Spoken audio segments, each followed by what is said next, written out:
What's up, YouTube? Welcome back to my channel. I'm Steph, growing in Zone 6B.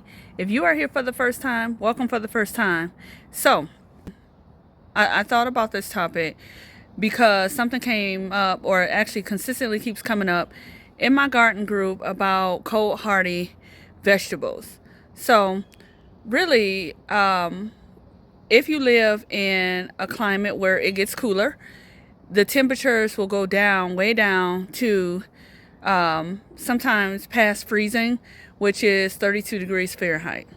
Now, for reference, what I view as, cold is probably 40-ish or 50-ish for some warm weather crops, but even peppers at the 50-degree mark will still survive.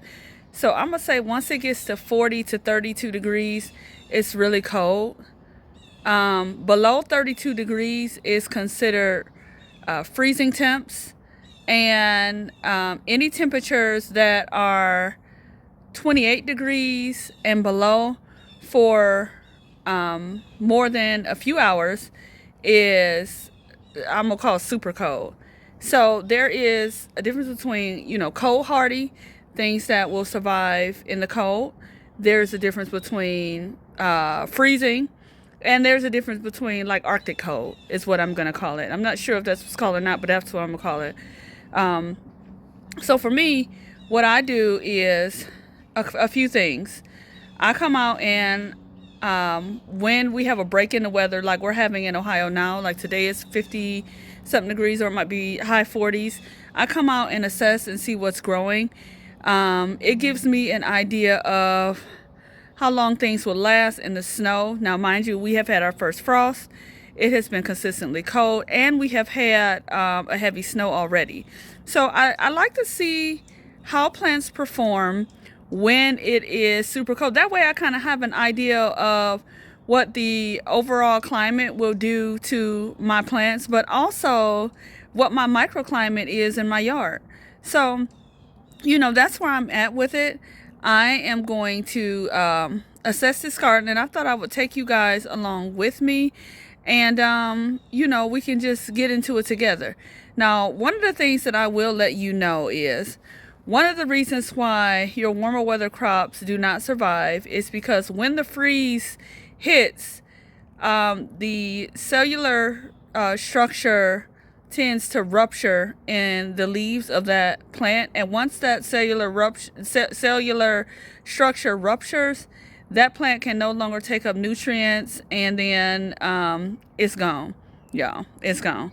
So anyway, let's get into it.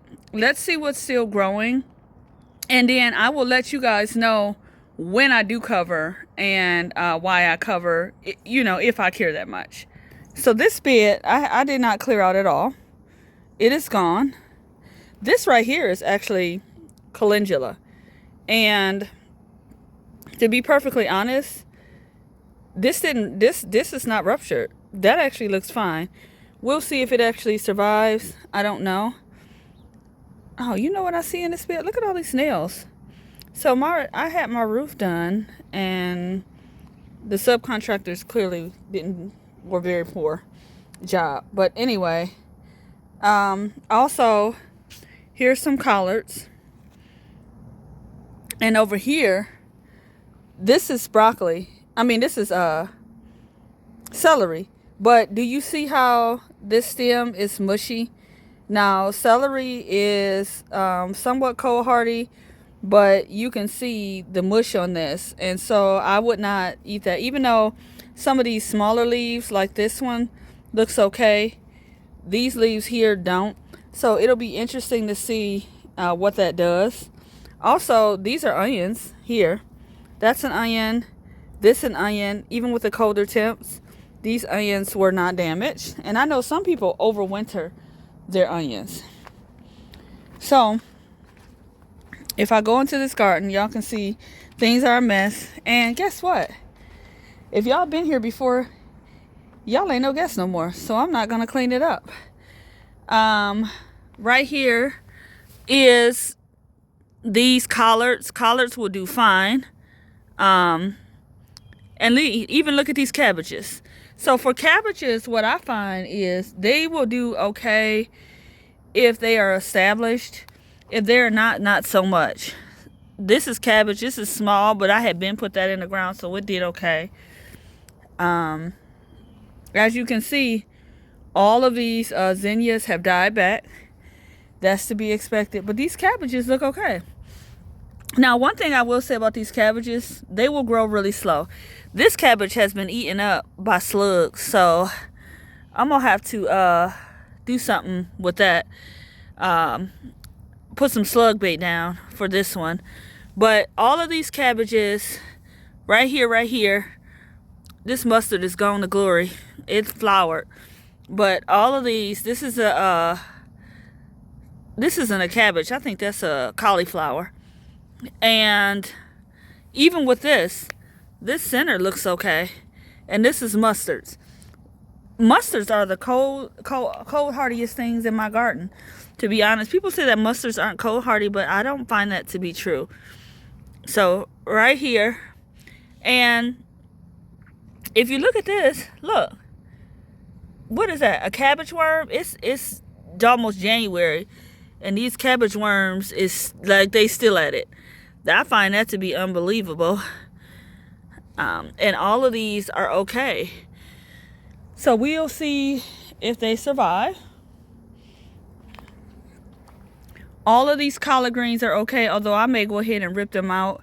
These plants here didn't do anything. You see how skinny this stem is? They never grew. I think that was supposed to be purple sprouting broccoli. It may not be the season for it, but what I'm looking for is the centers to see what that's doing. If the center is still good, then the plant is still good, which means that all of this bed, all of this bed is still good. And you can see that by way of evidence of the centers. See, all of that's good. All of this is good. Now, what I will say is these plants will grow very slowly. They'll probably survive the winter, but they will grow very slowly. And the reason that they'll grow slowly is because there's not a lot of sunlight. Even these beets don't look great. But these beets didn't get established to begin with. They just didn't. I don't know. And for the record, I think this beet is dead. For the record, I had some beets at a party I went to, and I don't like, they do taste like dirt. But I might keep trying. And even these seedlings. So these are carrot seedlings. And you would think that these carrot seedlings wouldn't have survived, but they did. Now, and all of these in my Dollar Tree stackables, they all survived, but not this tatsoi. So you see this tatsoi, you see how the stem is mushy? That's a goner. That ain't gonna come back. Tatsoi is not as cold hardy as the others, so that's gone.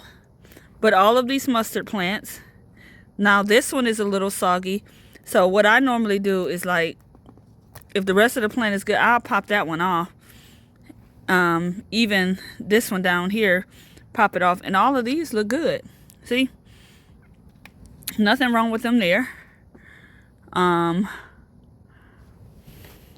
This down here isn't getting enough light. That might die off. But all of these look just fine. Now, they do have, what I say, some wind damage, because the wind was crazy.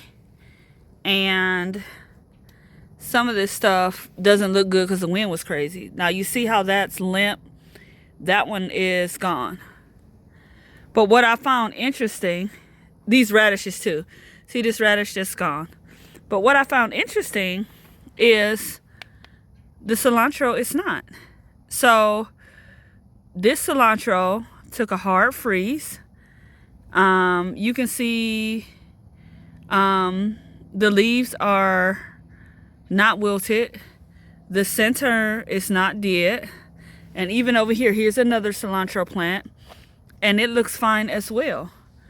There's even a cilantro plant in the back that's not getting a whole lot of light that has survived as well back there. So now I know that cilantro will survive a hard freeze as well. And even this here parsley, even though there's some yellowing of the leaves right here, it survived that snow.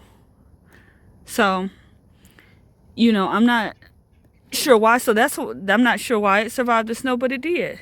And it has been cold. So, you know, that's what survival looks like. Like this down here, it didn't. You see this? But that wasn't well established. And so the expectation is for that to be dead. Now, y'all see this little fire pit I put right here? Don't it look nice, y'all? Anyway. Now, on the second hand, if we come back here, this celery here, with these tender stems, don't look bad. They're a little wilted, but the centers, it's not. It really isn't. So, this celery I could actually still use, and it would be okay. And then, for this bed, everything has survived. There's some leaf knockback here. And even if I come around this side, for these red acre cabbage, these tender leaves are fine. Now you can see this only has one leaf on it. Some ate this. So we'll see what that does. But all of these are fine. Fine, fine, fine.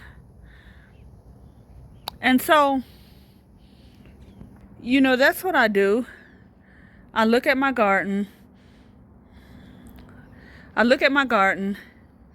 You know, I see what survived, what didn't.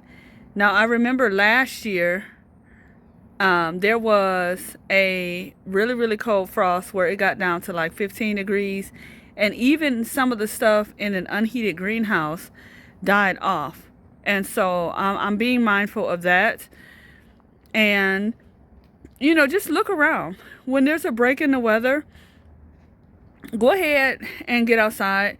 It gives you an opportunity to, one, get some fresh air, which is really nice. And number two, assess and see if you still have things growing, what it is your garden is doing, you know, what plant's surviving. I have a lot that is surviving and growing. I even have some kale on my deck that is growing back from the stem, some side shoots. So, you know, that's amazing. And that's how I know what works and what doesn't in my area. All right, y'all, that's going to do it.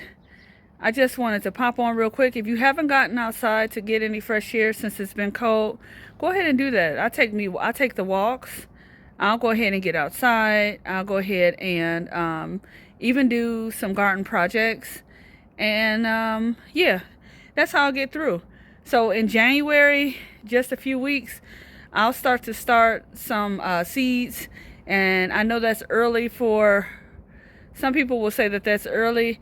But I found that some things, if I start in January, work better than others. And then some vegetables, if I start late, some will start late. So if they start late, if I start them later in the season, some vegetables aren't as large when they go out, and that makes a difference too. All right, I will talk to y'all on the next video. Y'all be patient. Warm weather is coming. Do what you can, and yeah, dream about next year, 2025, and get ready to start some seeds. I'll see y'all on the next video. Bye for now.